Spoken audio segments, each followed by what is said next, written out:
야!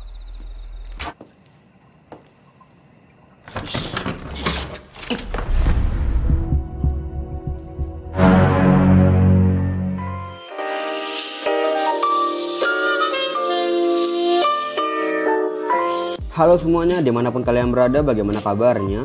Sehat kan? Gimana? Selingkuhan? Aman? Atau masih itu aja? Di video kali ini saya akan merangkum sebuah film berjudul The Villagers. Dirilis pada tahun 2018, film ini disutradarai oleh Lim Jin Sun dan dibintangi guru olahraga saya dulu yaitu Mat Dong Seok dan salah satu mantan pacar saya yaitu Kim Saron. Tidak akan banyak bacot di awal film karena bentar lagi saya mau main pusat, langsung saja kita ke alur ceritanya. Intro dulu.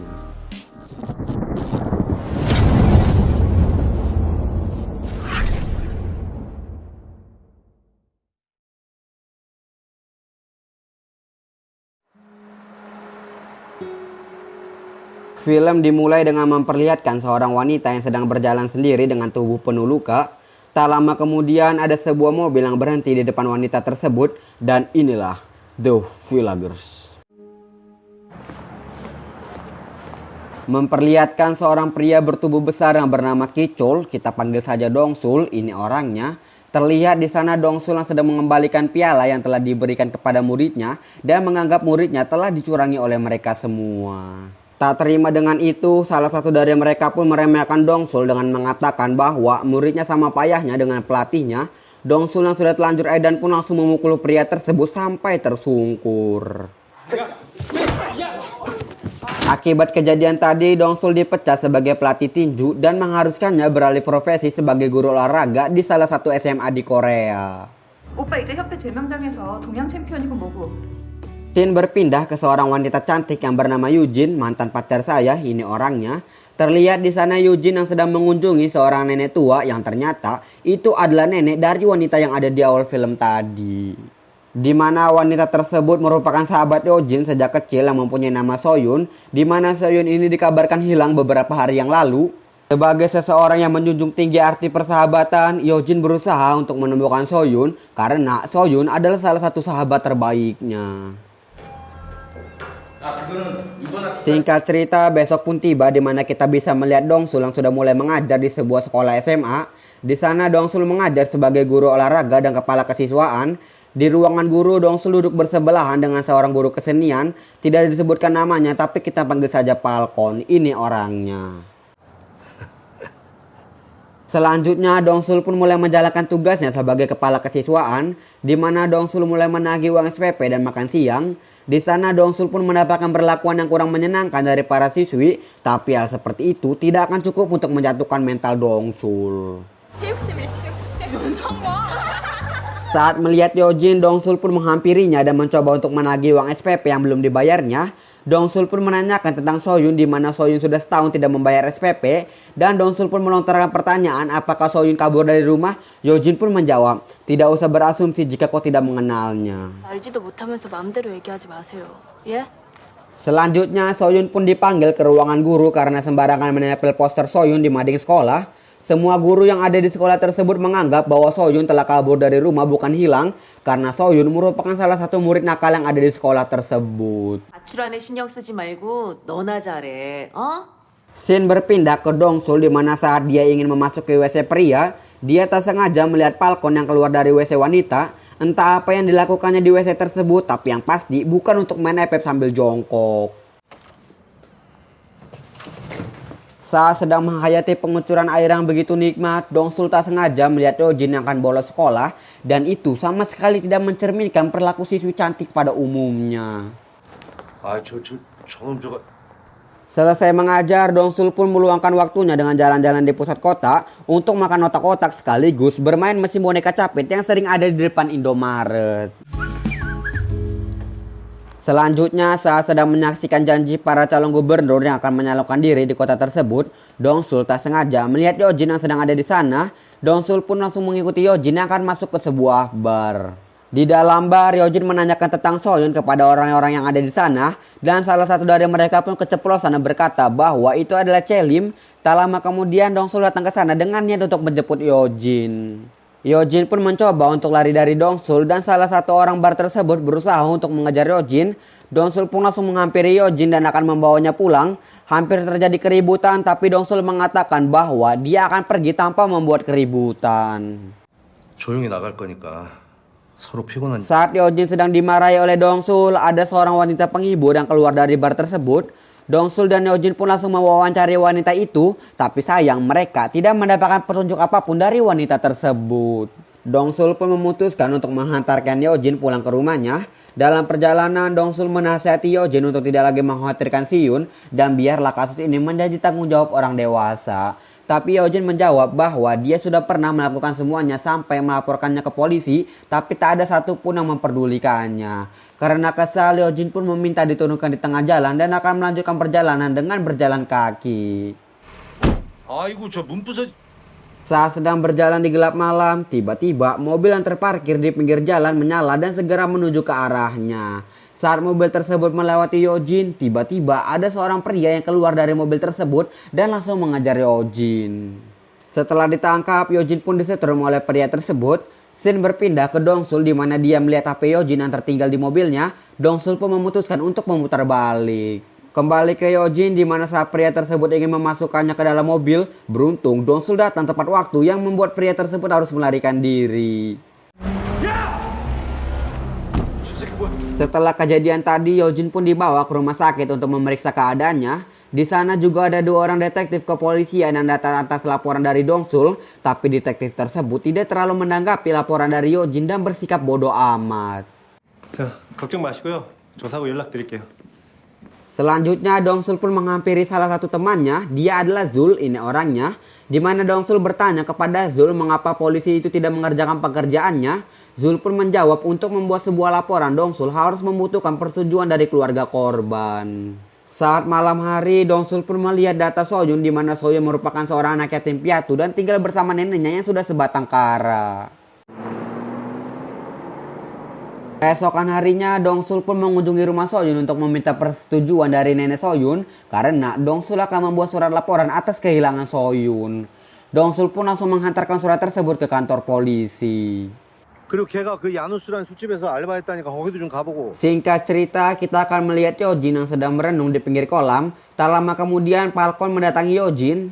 Scene berpindah ke Zul di mana dia sedang dimarahi oleh detektif semalam karena Zul telah memasukkan laporan mengenai Soyun yang telah dibuat Dongsul semalam. Dan di sini kita sudah mengetahui bahwa ada sesuatu yang aneh yang telah terjadi kepada kepolisian di daerah tersebut. 실종 접수 받지 말라 그랬지. 아니 근데 그 동의서까지 받았는데 우리 Scene berpindah ke Dongsul di mana dia melihat Yojin yang sedang berjalan bersama dengan Falcon, tapi pandangannya beralih ke sebuah jendela di mana dia melihat ada asap rokok yang keluar dari jendela tersebut. Dongsul pun langsung menghampiri mereka semua yang ternyata asap rokok tersebut berasal dari toilet wanita. Sesampainya di sana, Dongsul pun langsung memarahi mereka semua, tapi Dongsul tidak memiliki bukti apapun untuk memarahi mereka. Saat sedang mencari rokok ke semua toilet, Dongsul melihat sebuah kamera yang terpasang di dalam pewangi ruangan yang ada di salah satu toilet di sana. Tak lama kemudian, Dongsul pun mendapatkan telepon dari kepala sekolah. Sesampainya di ruangan kepala sekolah, Dongsul pun dimarahi olehnya sebab surat laporan Dongsul tentang hilangnya Soyun. Kepala sekolah tersebut mengatakan bahwa Dongsul telah membuka aib sekolah dan memintanya untuk melakukan pekerjaan dan jangan mengurusi urusan yang tidak seharusnya dia urusi. 시키면 시키는 대로 평평하게 사세요. Selanjutnya, Dongsul pun mengecek isi dari kamera tersebut dan di sini terkuaklah sebuah fakta yang ternyata Falcon lah yang telah menaruh kamera itu di dalam pewangi ruangan toilet tadi. Mengetahui hal itu, Dongsul pun langsung datang ke meja Falcon untuk memeriksa laptop miliknya. Dan sebuah fakta terkuak lagi di mana Dongsul melihat isi chat Falcon bersama Soyun yang ternyata pada malam saat Soyun hilang, Falcon akan menjemput Soyun di suatu tempat. Setelah mengetahui semua fakta tersebut, Dongsul langsung menelpon Yojin untuk melarangnya pergi bersama Falcon. Setelah memberitahu semua alasannya, Dongsul telat karena sekarang Yojin sudah bersama Falcon. Mendengar hal tersebut, Dongsul menyuruh Yojin untuk men-Sherlock lokasinya saat ini. 야, 그럼 어디로 가는지 문자로 알려줘, 알았지? Setelah mengetahui semua kebusukan dari Falcon, Yojin berusaha untuk melarikan diri, tapi sayang rencananya dapat digagalkan oleh Falcon. Yojin bertanya kepada Falcon mengenai hubungannya dengan Soyun. Karena Yojin terus melontarkan pertanyaan tentang Soyun kepadanya, Falcon merasa kesal dan langsung memukul Yojin sampai dia tak sadarkan diri. 아 진짜 유진아! Saat sadar, Yojin sudah berada di rumah Falcon dalam keadaan semua badannya terikat. Di sana Yojin juga melihat HP Soyun yang berada di rumah Falcon. Falcon pun mencoba untuk menjelaskan bahwa dia tidak ada kaitannya sama sekali dengan hilangnya Soyun. Tak lama kemudian Dongsul datang ke sana dengan niat menyelamatkan Yojin. Saat melihat Dongsul ada di sana, Falcon panik dan ingin membawa Yojin ke suatu ruangan rahasia. Tapi beruntung Dongsul berhasil mengetahuinya dan langsung memukul pintu rumah tersebut sampai hancur. Sesampainya di dalam, Dongsul langsung menghampiri Falcon dan akan melaporkannya ke polisi karena dia terlibat dalam hilangnya Soyun. Falcon pun mencoba untuk menjelaskan yang sebenarnya terjadi kepada Dongsul dan Yojin. 솔직히 다 말씀드릴게요. Cerita dimulai saat Falcon bersama dengan Soyun. Tak lama kemudian ada seseorang yang menelpon Soyun. Setelah mendapatkan telepon tersebut, Soyun meminta kepada Falcon untuk menurunkannya di sebuah pom bensin dan memintanya untuk meninggalkannya sendirian karena akan ada seseorang yang akan menjemputnya. 저 누가 데리러 오기로 했거든요. Tak lama kemudian Falcon kembali ke tempat tersebut karena khawatir dengan keadaan Soyun. Tapi saat Falcon sampai di sana, Soyun sudah tidak ada di sana. Falcon pun mencoba untuk mencarinya ke dalam toilet pom bensin tersebut. Saat sedang mencari Soyun di toilet tersebut, Falcon tak sengaja menginjak HP Soyun dan itulah alasan mengapa HP Soyun bisa berada di rumah Falcon. Tapi Dongsul tidak percaya begitu saja. Falcon pun mengatakan kepada Dongsul bahwa dia mencintai Soyun dengan tulus dan apakah itu salah? Sedikit berdebat, tiba-tiba polisi datang ke sana yang ternyata Yojin sudah melaporkan perilaku Falcon kepada polisi. 제가 신고했어요. Alhasil Falcon harus ditahan di polsek untuk diselidiki lebih lanjut. Dongsul yang ada di sana pun menyerahkan HP Soyun kepada detektif yang tadi, di mana Dongsul berharap polisi bisa menemukan bukti tentang hilangnya Soyun lewat HP tersebut. Tapi detektif tersebut seolah-olah tidak peduli dengan apa yang dikatakan oleh Dongsul. Singkat cerita, detektif itu pun melaporkan tentang Dongsul kepada seseorang. Dia adalah salah satu petinggi mafia yang ada di Korea. Tidak disebutkan namanya, tapi kita panggil saja Panjul. Ini orangnya. 그 새끼가 증거물까지 가져오는 바람에. Singkat cerita, esok pun tiba di mana kita melihat Dongsul yang sedang berada di ruangan kepala sekolah. Akibat terlalu ikut campur tentang masalah Soyun, Dongsul terpaksa harus dipecat sebagai guru olahraga. Entah apa alasannya sampai Dongsul dipecat, nanti kita akan tahu. 이사 비용을 좀 넣었습니다. Perlu kalian tahu, pria ini adalah calon gubernur di daerah tersebut, di mana dia berpengaruh besar dalam pemasukan narkoba di daerah tersebut, bahkan kepolisian sampai bukan dibuatnya. Dan dia adalah ketua Kim. Kembali ke Dongsul, di mana saat dia sedang meratapi nasib hidupnya, tiba-tiba dia mendapatkan panggilan dari Zul yang mengabarkan bahwa telah ditemukan mayat di sebuah sungai dan besar kemungkinan bahwa itu adalah mayat Soyun. Sesampainya di sana, TKP sudah dipenuhi banyak orang. Tak lama kemudian Yojin datang ke sana dan seolah-olah tak percaya terhadap kenyataan yang telah dihadapinya saat ini.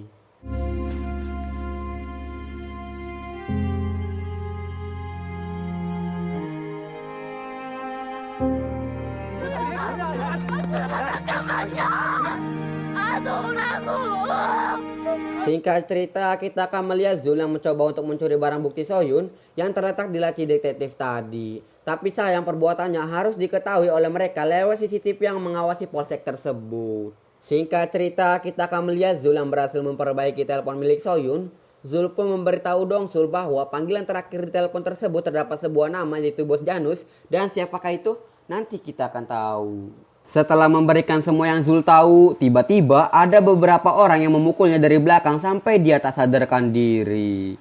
Singkat cerita, kita akan melihat Dongsul yang sedang mendatangi sebuah bar Janus. Dongsul pun menghampiri seorang wanita. Dia adalah Madam Isol, senior dari semua wanita yang ada di sana.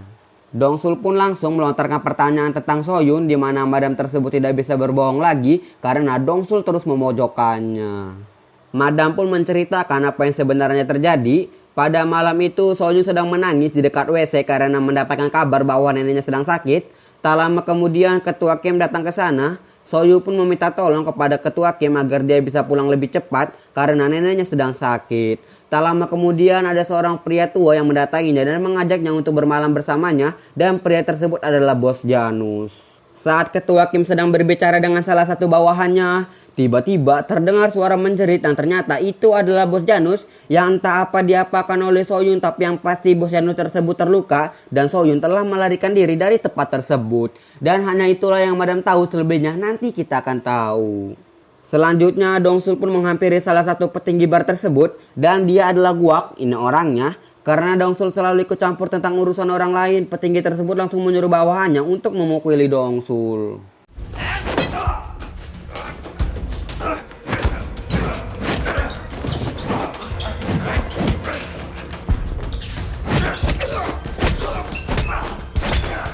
Bukan Dongsul namanya, jika dia kalah begitu saja, Dongsul pun dapat memati semua orang yang ada di sana.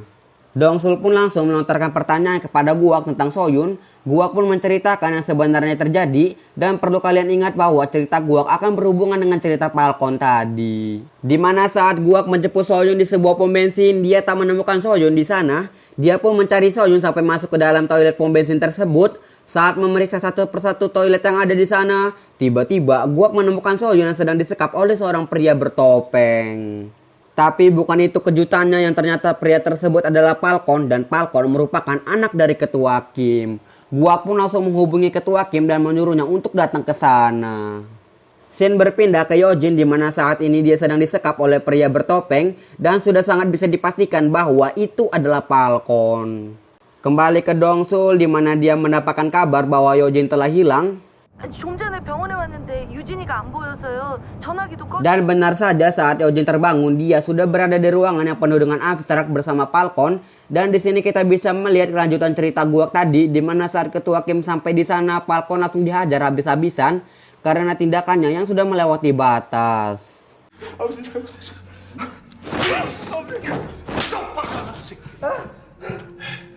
Tak lama kemudian, Ketua Kim mendengar suara Soyun yang masih hidup. Untuk menghilangkan jejak kejahatan anaknya, Ketua Kim dengan sangat-sangat tega membunuh Soyun saat itu juga.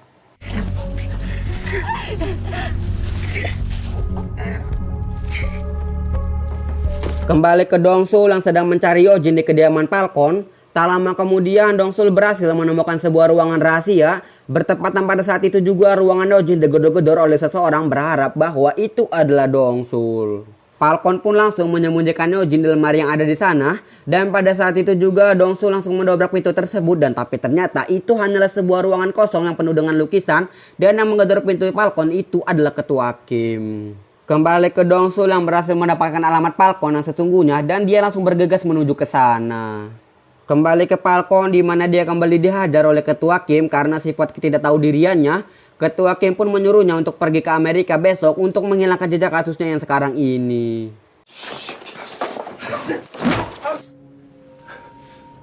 내일 당장 출국 준비해. 사람 보낼 테니까.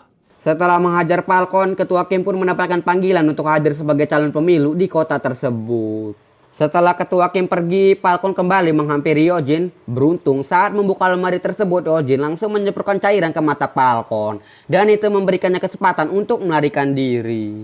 Scene berpindah ke Dongsul, di mana saat ini dia sudah sampai di tempat kediaman Falcon. Dan langsung masuk ke rumah tersebut untuk mencari Yojin. Kembali ke Falcon, di mana saat ini dia sudah mengetahui posisi Yojin. Yojin pun berusaha untuk melarikan diri, tapi sayang dia harus terkena pecahan beling yang ada di tempat tersebut. Kembali ke Dongsul, di mana dia sudah berhasil menemukan tempat Yojin. Saat Dongsul mendobrak pintu tersebut, di sana hanya ada Yojin yang sudah terluka. Saat Dongsul sedang membantu Yojin, tiba-tiba Falcon datang dari belakang dan berhasil menusuk pinggang Dongsul. Dongsul pun memberikan beberapa pukulan kepada Falcon untuk memberikannya pelajaran.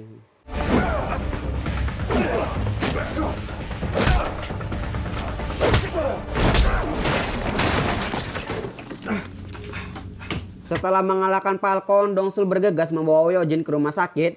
Di masa sekaratnya, Yojin masih dengan sempatnya memberitahu Dongsul bahwa yang membunuh Soyun adalah Ketua Kim. Scene berpindah ke Ketua Kim, di mana pada pemilu saat itu dia berhasil menang dan sekarang Ketua Kim sudah menjadi gubernur di kota tersebut. 이제 김군수라고 불러주십시오. Setelah menghantarkan Yojin ke rumah sakit, Dongsul langsung pergi ke pusat kota untuk meminta pertanggungjawaban Ketua Kim atas semua yang telah ia perbuat selama ini.